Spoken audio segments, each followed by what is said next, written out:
Tetap bersama kami, Tubabaku Streaming Radio. The Goodness of Tubabaku. Assalamualaikum warahmatullahi wabarakatuh. Tabi pun. Selamat pagi, salam sejahtera untuk kita semua. Bagaimana kabarnya Tubabaku? Semoga selalu dalam keadaan sehat walafiat ya. Bersama saya Fajar Yoga dalam program Dialektika Dialog Interaktif Tubabaku. Menghantarkan program Dialektika dengan topik Gerakan Cinta Rempah. Usaha yang berdiri sejak 2019 dan bergerak di bidang produksi minuman botanikal serbuk jahe merah berbahan lokal alami yang diproses secara tradisional oleh tangan terampil para petani dan masyarakat sekitar. Gendis Ayu Jahe ingin terus mempromosikan rempah-rempah lokal ke generasi muda dengan menginisiasi gerakan cinta rempah, guna menumbuhkan rasa cinta mereka terhadap cita rasa rempah Nusantara. Produk Gendis Ayu Jahe meliputi olahan jahe merah serta produk turunan berkualitas yang dikemas secara higienis dan diracik dengan seksama untuk mendukung kesejahteraan masyarakat luas. Telah hadir bersama saya Bapak Ponco Erianto selaku owner Gendis Ayu Jahe. Assalamualaikum Bapak. Waalaikumsalam Mas Yoga. Selamat pagi. Bagaimana kabarnya hari ini Pak? Luar biasa. Alhamdulillah, sehat ya Pak Ya. ya. Ya, kami ucapkan terima kasih karena telah hadir di studio Tubabaku ya Pak ya. Sama-sama. Ya, sebelum kita masuk ke pertanyaan pertama nih Pak, mungkin bisa diceritakan sendiri sedikit sih Pak, apa yang mendorong Bapak mungkin atau menginspirasi Bapak untuk mendirikan usaha ini? Iya. Baik, terima kasih Mas Yoga. Jadi usaha ini awalnya memang dari hobi konsumsi. Awalnya saya hobi konsumsi minuman herbal terutama jahe. Nah, dari situ saya melihat masih ada potensi peluang yang bisa saya kembangkan waktu itu. Akhirnya di 2019 itu saya memutuskan untuk coba fokus di bisnis usaha rempah minuman serbuk jahe. Nah, seiring berjalannya waktu ternyata produk minuman jahe itu kan tidak seperti produk-produk cemilan snack yang lain ya. Iya. Mungkin dengan mudah kita untuk promosi dan sebagainya. Di produk ini setelah saya beberapa kali melakukan kegiatan edukasi ke anak-anak, banyak sekali tuh anak muda sama generasi-generasi muda yang memang belum menyukai minuman ini. Ya alasannya macam-macam, ada yang bilang pahit, minuman orang tua, terus nggak kekinian segala macam kan. Nah, dari situ muncul ide untuk membuat sebuah gerakan sebenarnya itu, gerakan mandiri, yaitu inisiatif gerakan cinta rempah. Itu yang saya lakukan secara mandiri di usaha ini. Ya berbagai macam kegiatan seperti edukasi, pengenalan tanaman herbal, terus kita ada kayak lomba-lomba bersama anak-anak generasi muda, kurang lebih seperti itulah awalnya. Iya, berawal dari hobi ya Pak ya? Iya, awalnya. betul. Nah, selain dari hobi Pak, mungkin kenapa sih memilih jahe itu sendiri Pak? Ya, sebagai yang mendasari saya untuk kenapa harus memilih usaha jahe itu tadi minat generasi muda itu kan sekarang berkurang Mas ya, untuk menekuni bidang pertanian. Nah, jahe ini kan termasuk salah satu rempah juga yang potensi di negara kita, di mana kita juga dijajah karena rempah gitu ya. Tapi minat untuk anak-anak muda untuk mau fokus di bidang pertanian itu menurut saya kurang gitu. Nah, dari situ yang mulai kita bisnis itu kadang kan harus bisa menyelesaikan masalah di masyarakat ya. Masalah apa di masyarakat yang harus kita bisa selesaikan dari usaha kita. Nah, itu yang saya lakukan. Jadi awalnya juga ada kegelisahan lah, ternyata anak-anak muda sekarang itu kok kurang ya menekuni profesi bidang pertanian. Ya mungkin dia alasannya kotor ya, atau mungkin tidak menghasilkan, atau kurang kurang menarik, kurang inilah untuk anak-anak muda. Nah, itu saya mulai coba untuk masuk di sisi itu melalui kegiatan edukasi itu tadi. Iya, itu tadi untuk alasan kenapa memilih jahe ya Pak ya. Mungkin dari minat anak mudanya dia lebih kurang ya. Betul. Nah, selain jahe, apakah dari Gendis Ayu ini juga menjual minuman produk berbahan lain, misal seperti kopi gitu Pak? Itu untuk inovasi ke depan sih Mas ya. Jadi jahe itu kan juga kalau kita produk turunannya bisa diolah lagi kan tuh banyak Mas ya variannya. Karena di kegiatan edukasi itu saya juga mengenalkan tanaman bunga telang. Karena di tempat produksi saya itu kita ada konsep kebun edukasi Mas di situ. Jadi nanti kapan-kapan Mas juga bisa main ke sana. Jadi kita melakukan kegiatan edukasi di kebun itu. Jadi anak-anak melihat proses produksinya, terus dia belajar tentang tanaman di kebun gitu kan. Terus nanti kita sajikan olahan minuman herbal bunga telang plus jahe Mas di situ. Jadi anak-anak mungkin bisa merasakan jahe tapi dengan produk lain. Karena kalau kita kasih contoh seperti minuman di depan kita ini, anak-anak kan selalu menolak biasanya kan, mungkin pedas atau pahit atau apa. Jadi salah satu cara saya untuk memperkenalkan itu ke anak-anak ya dengan minuman bunga telang plus jahe dengan kandungan jahe yang sedikit. Yang penting mereka sudah bisa merasakan ada manfaat jahe di situ. Itu salah satunya sih produk-produk turunannya minuman dan permen ya, permen jahe juga gitu. Iya. Adanya tadi edukasi di kebun itu. Iya. Di mana itu Pak? Itu edukasi di kebun itu di Kartarharja Mas, di tempat produksi. Jadi di tempat produksi saya itu depan itu kan ada lahan sekitar 500-an meter. Dulu awalnya itu saya pakai untuk budidaya jahe merah. Seiring berjalannya waktu, karena terus bisnis itu kan berkembang Mas ya, dinamis. Jadi saya juga nggak bisa fokus untuk handle di budidayanya. Akhirnya saya rubah menjadi tempat edukasi untuk memperkenalkan tanaman herbal ke anak-anak ya, dari jahe, kunyit, temulawak, ada cabai Jawa, ada bunga telang, terus ada macam-macam lah tanaman herbal di situ. Mungkin sekarang masih proses penyempurnaan ya, belum lengkap gitu jenis tanamannya, tapi arahnya ke situ. Dan itu yang sudah saya lakukan. Kita kadang-kadang kalau di hari-hari libur kita undang anak-anak untuk berkegiatan di situ.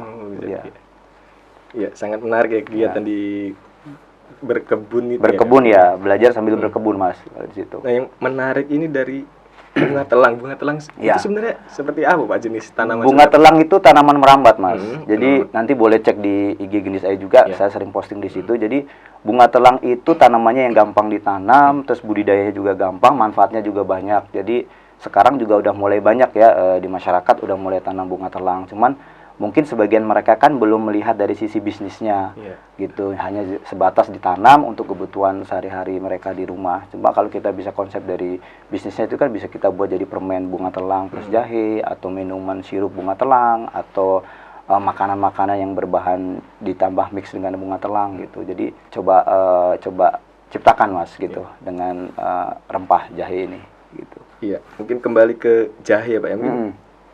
Khasiat atau yang apa ya? Kalau jahe itu sebenarnya kan rempah-rempah itu kan banyak sekali manfaatnya Mas ya. Kalau jahe itu kan karena dia ada zat-zat ada di dalam di situ seperti gingerol gitu ya. Itu kan salah satu zat yang ada di jahe itu kan efeknya efek hangat ya di tubuh. Jadi membantulah menjaga imunitas tubuh kita ya. Jadi Mas Yoga mungkin bisa bandingkan orang yang biasa minum jahe sama nggak biasa minum jahe itu pasti akan berbeda Mas di tubuh gitu ya, walaupun hanya sedikit gitu ya, tetap. Jadi makanya kenapa saya harus selalu mengedukasi ke masyarakat terutama anak-anak muda, jahe rempah itu kan sebenarnya kan sehat buat kita gitu. Jadi selain untuk apa ya bisa melestarikan warisan Nusantara minuman jamu, juga kita bisa untuk melestarikan tanaman jahe itu terus untuk apa ya dilestarikan gitu kan. Ya kurang lebih itu sih manfaatnya sebagai imunitas dan untuk menjaga daya tahan tubuh gitu. Iya, jadi sangat banyak sebenarnya Pak ya untuk manfaat dari atau khasiat dari jahe. Betul. Ya, kalau saya sendiri sebenarnya kurang suka juga Pak. Nah, jadi harus sekali ke kebun edukasi. Nanti Mas juga harus lihat tempat produksinya,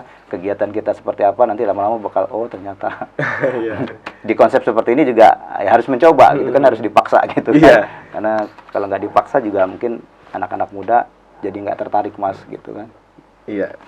Selanjutnya nih Pak, untuk dari Gendis Ayu sendiri, siapa saja sih yang terlibat dalam produksi dari minuman tradisional produksi ini? Ya. Kalau untuk selama ini kita produksi dibantu sama ada 3 orang pekerja di bagian produksi. Terus saya juga dibantu 1 orang yang membantu di bagian kebun Mas. Jadi kalau ada kegiatan edukasi, biasanya teman saya ini Mas Eko ini yang bantu ya beres-beres kebun, tempat untuk apa berkegiatan. Terus ada 1 lagi yang membantu saya di tim sales keliling lah ya. Jadi untuk pemasaran di sekitar Tubaba gitu. Jadi saya memperkaryakan masyarakat sekitar gitu. Ya harapan saya semakin nanti usahanya berkembang ya bisa kita menyerap banyak tenaga kerja di sekitar gitu sih. Kurang lebih sih itu 5 orang lah ya kurang lebih. Ya jadi Gendis Ayu ini dari tanam sampai jual. Ya, jadi kita konsepnya itu dari hulu ke hilir Mas. Jadi memang kita apa ya ingin memperkenalkan ke masyarakat bahwa usaha lokal itu juga tidak hanya sebatas buat produk saja gitu ya, tapi dari hulu sampai hilir kita coba berikan contoh ke masyarakat dari budidaya jahenya, terus pengolahannya, perawatannya, terus nanti dari pasca panen jahenya itu kita produksi, terus kita olah jadi wujud kemasan seperti ini, terus kita jual, pemasarannya, terus nanti edukasinya seperti apa. Nah itu kita konsep seperti itu di usaha Gendis Ayu Jahe ini. Iya, jadi mungkin maksud tujuan dari Gendis Ayu ini bukan hanya untuk memperkenalkan jahe ya, Mas. Ya, dari betul. Untuk ke masyarakat lingkungan juga harus bermanfaat. Ya, gitu lebih ke dampak sih Mas Iya, iya. Gimana kita bisa berdampak buat masyarakat gitu. Karena potensinya di Tubaba kan juga masih besar gitu ya, yang bisa kita maksimalkan. Iya, sangat menarik. Ya. Untuk dari Gendis Ayu sendiri nih, apakah ada gerakan inisiatif diberikan untuk masyarakat sekitar gitu, Pak? Oh, untuk masyarakat sekitar. Jadi seiring berjalannya usaha ini kan sekarang Gendis Ayu suka ada kunjungan Mas. Gitu, kunjungan itu mereka ingin belajar sharing ya ke Gendis Ayu Jahe. Terakhir itu kemarin dari BKKBN provinsi gitu kan, berkunjung ke sana sekitar ada 60-an orang. Terus dari kelompok wanita tani dari Lampung Tengah gitu kan juga berkunjung di sana. Nah, dari kegiatan itu akhirnya saya mencoba untuk membangun sinergi dengan kelompok-kelompok di desa sebenarnya. Ibu-ibu PKK atau Karang Taruna gitu. Jadi harapan saya ke depan nanti setiap kali ada kunjungan kayak gitu mereka bisa bantu untuk berkegiatan ya, membantu saya di area kebunnya Mas. Jadi nanti mereka yang bantu.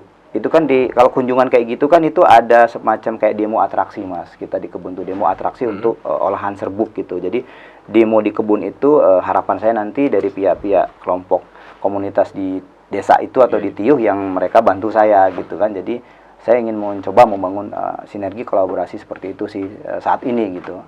Ya mudah-mudahan aja nanti bisa berjalan gitu sih. Kurang lebih sih itu untuk masyarakat. Iya, menarik dari gerakan inisiatifnya tadi ya, Pak ya. Iya. Mungkin untuk Gendis Ayu sendiri ini menerapkan konsep pertanian yang berkelanjutan, Pak. Ya. Ini seperti apa sih, Pak? Ya. Konsep Jadi ini juga salah satu yang selalu saya coba angkat Mas di beberapa media sosial saya gitu ya.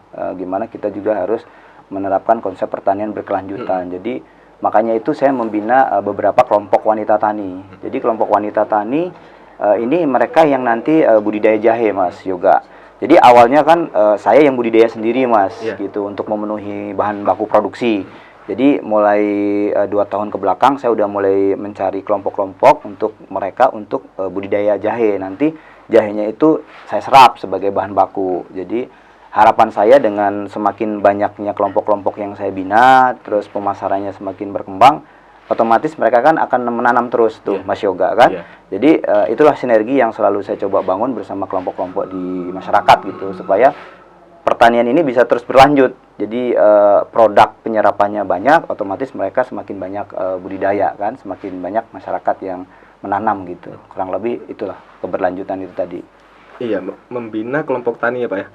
Ini untuk kelompok taninya sendiri memang apa sudah ada atau dari Gendis ini mengajak dengan memberikan bibit atau seperti apa gitu Pak? Oh, konsepnya kita dengan kelompok tani yang sudah ada Mas. Jadi di tiap tiuh di desa itu kan sebenarnya udah ada kelompok-kelompok tani Mas. Jadi saya kemarin sinergi dengan kelompok tani Wawai Sikep, itu salah satu kelompok wanita tani di daerah Wonokerto Mas. Wonokerto yang dekat pabrik BB itu kan. Nah, itu ada satu kelompok. Nah, kita coba bersinergi dengan mereka.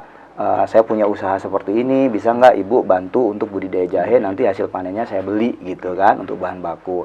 Nah awalnya dari situ akhirnya mereka coba tanam. Terus ada juga kelompok wanita tani dari Daya Sakti, Mawar Merah, itu juga kita coba bersinergi. Terus ada juga di Panaragan itu kelompok wanita tani Pelita dan Jaya itu Mas, kita juga sudah berkomunikasi dengan mereka gitu untuk membantu suplai bahan baku itu gitu. Jadi itu yang kita lakukan karena kita kan nggak bisa sendiri Mas usaha. Jadi kalau bisa kita menggandeng semua lini itu akan jauh lebih baik menurut saya ya daripada kita harus single fighter sendiri dalam usaha gitu. Iya, kan kadang-kadang juga petani ini ragu mau budidaya menanam itu buang mereka siapa? bingung. Iya, betul. Jadi memang itu kendala yang terjadi sekarang kan di beberapa kelompok kan dia nanam nanti yang beli siapa? Terus kita nanam tahu-tahu harganya murah. Nah, makanya itu ini yang salah satu untuk mengantisipasi harga dari petani itu bisa stabil kan, karena kalau usaha saya berkembang, otomatis saya bisa membeli dengan harga yang wajar kan. Jadi nggak perlu berpengaruh dengan harga. Oh, harganya masih murah gitu. Karena kita udah punya tempat untuk memproduksi hasil dari mereka gitu kan. Gitu. Iya. Untuk pemasaran produknya itu sendiri Pak. Saat ini sistem pemasarannya ini seperti apa sih Pak yang diterapkan oleh Gendis Ayu ini untuk menjual produk-produknya Pak? Ya, kalau untuk pemasaran saat ini kita ada jalur keagenan distributor, Mas Yoga, jadi sistem reseller. Terus kita juga ada juga retail modern. Jadi kalau untuk di wilayah Tulungagung Barat, kita masuk di beberapa apotik, toko oleh-oleh seperti kayak Dwi Putra, itu kita juga ada di situ produknya. Terus di beberapa apotik Rosa, beberapa apotik lah ya di Tulungagung Barat kita juga ada produknya di situ. Terus untuk sistem yang reseller itu biasanya atau kita kalau ada event tertentu biasanya kita juga ada tim lah gitu ya memperkenalkan produk. Sama di retail modern, kalau di Bandar Lampung kita ada di toko oleh-oleh seperti Damarian, terus Pisang Beku Samia di Bandar Lampung, ada di Aska Jaya Bandar Lampung juga kita ada di situ. Di Jakarta ada juga di toko retail modern seperti M Block Market. Kalau Mas Yoga nanti searching di Instagram tuh ada M Block Market, itu toko brand-brand lokal seluruh Indonesia ada di situ. Juga ada di Jogja, ada di Padang, Medan, terus di Bandung. Ya beberapa kota tapi belum semua. Iya. Sudah sangat luas ya jangkauannya dari saya. Nah, yang menarik ini reseller ini Pak. Jadi kalau misalnya anak-anak muda nih kalau ingin bantu jual, gimana itu? Wah, kita dengan senang hati Mas sebenarnya. Sebenarnya nanti kan kita ada konsep Mas, kalau reseller itu minimal belanja di kita 500.000. Nanti misalnya Mas Yoga belanja 500.000, nanti kita kasih harga reseller. Nanti kita kasih ketentuan boleh ditukar kalau misalnya udah mendekati mau expired tapi barangnya tidak terjual. Jadi kita ada konsep seperti itu. Itu untuk buat memula. Sebenarnya itu peluang juga buat anak-anak muda sih sebenarnya. Tuh, boleh nanti Mas Yoga coba. Ya mungkin teman-teman tuh Bapak di rumah nih ada yang mau jadi resellernya. Reseller boleh. Gendis Ayu Jahe ya Pak ya. Ya, untuk Gendis Ayu ini kan sudah berdiri sejak 2019 ya Pak ya. Pastinya kan adalah kendala ya Pak ya.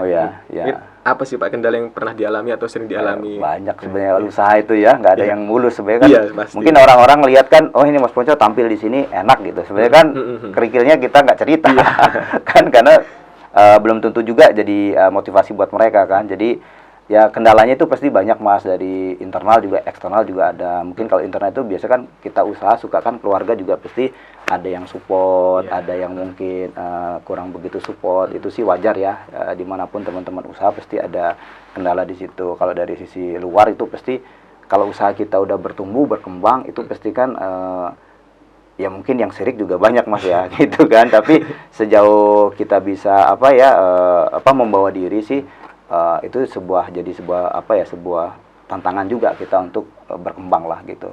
Ya kendalanya sih mungkin dari keluarga sama dari sisi luar sih itu pasti ada gitu. Ya. Apakah ada kendala lain nih Pak yang dialami Gendis Ayu misal selama menjalankan inisiatif gerakan Cipta Rempah tadi yang kita bahas sebelumnya? Ya. Kendalanya di masyarakat mungkin masih sebagian masyarakat kadang kan kita melakukan inisiatif itu juga tidak selalu diterima Mas di masyarakat ya. Mungkin ada pemahaman lain, itu kendalanya sih mungkin itu menyamakan persepsi itu butuh usaha gitu. Jadi nggak semudah yang kita balik gitu. Jadi tetap ada kendala di situ yang menyamakan persepsi itu tadi untuk satu tujuan gitu. Kurang lebih itulah. Iya, baik. Untuk dari Bapak sendiri nih Pak, apa sih harapan ke depannya untuk produk Gendis Ayu ini Pak? Ya. Jadi harapan saya mungkin tidak hanya cuma untuk Gendis Ayu Jahe ya, mungkin buat semua pelaku UMKM di Tulungagung Barat dan mungkin lebih luasnya di Lampung gitu ya. Karena UMKM ini kan butuh disupport sebenarnya Mas gitu ya. Jadi harapan kita ya semua pihak-pihak yang memang punya kewajiban untuk selalu menggerakkan UMKM ini untuk tumbuh ya bisa bersinergi lah dengan teman-teman UMKM dengan mungkin menyerap produknya dalam event-event kegiatan mereka gitu supaya UMKM ini juga bisa bertumbuh dan semakin berkembang gitu. Nanti kalau produknya ini diserap gitu kan, otomatis kan kita nambah Mas gitu Iya. kan, pekerjanya kan dulunya 2 mungkin jadi 4 5 iya. kan ya, yang dulunya cuma laku 10 20 jadi 40 50, otomatis dampaknya juga untuk ekonomi daerah tersebut kan semakin berkembang. Harapannya sih itulah, mungkin lebih banyak support dari pihak-pihak supaya UMKM terus tumbuh dan berkembang gitu. Iya, baik. Itu tadi harapan untuk produk dari Gendis Ayu, Pak ya. Ya. Ya mungkin dari teman-teman Tubabaku nih, Pak, kalau ada yang mau beli produk ini Gendis Oke. Ayu, mungkin bisa gimana atau di Di mana ya? Boleh. Jadi buat teman-teman pemirsa Tubabaku, jadi buat kalian yang ingin menjadi reseller juga boleh, mau jadi bantu penjualan produknya juga boleh, terus membeli produknya juga boleh, bisa di Tubaba, bisa di beberapa toko oleh-oleh seperti di Putra, ada di situ, beberapa apotik boleh, melalui marketplace juga boleh, di Shopee, Tokopedia juga sudah ada. Dan harganya juga sangat relatif ya. Jadi untuk kemasan yang besar mungkin sekitar 35 gitu, yang kecil sekitar 18.000, untuk permennya juga sekitar 5.000. Itu sih saya rasa cukup cukup kompetitif ya, tidak terlalu mahal. Boleh dicoba gitu. Iya, baik, itu tadi untuk produknya, Pak ya. Mungkin Ya. terakhir nih, Pak, bisa memberikan sedikit closing statement atau harapan untuk Tubaba sendiri, Pak. Ya, mungkin terima kasih nih Mas Yoga ya. Jadi ini Iya. kesempatan luar biasa juga buat saya bisa hadir di sini. Ya, harapan saya mudah-mudahan Tubaba semakin berkembang, semakin maju, karena saya melihat banyak sekali potensi yang ada di Tubaba ini, luar biasa sekali Mas. Ini baru satu UMKM mungkin seperti saya yang selain produksi, tapi saya juga menginisiasi sebuah gerakan mandiri sosial. Itu aja luar biasa impact-nya gitu ya buat saya pribadi gitu ya. Apalagi kalau semua UMKM di sini melakukan hal yang sama, itu akan pasti luar biasa impact untuk Tubaba ke depan gitu. Iya, Itu baik. aja. Tadi harapan dari Pak Ponco Ya. untuk Tubaba sendiri ya, Pak ya. Ya.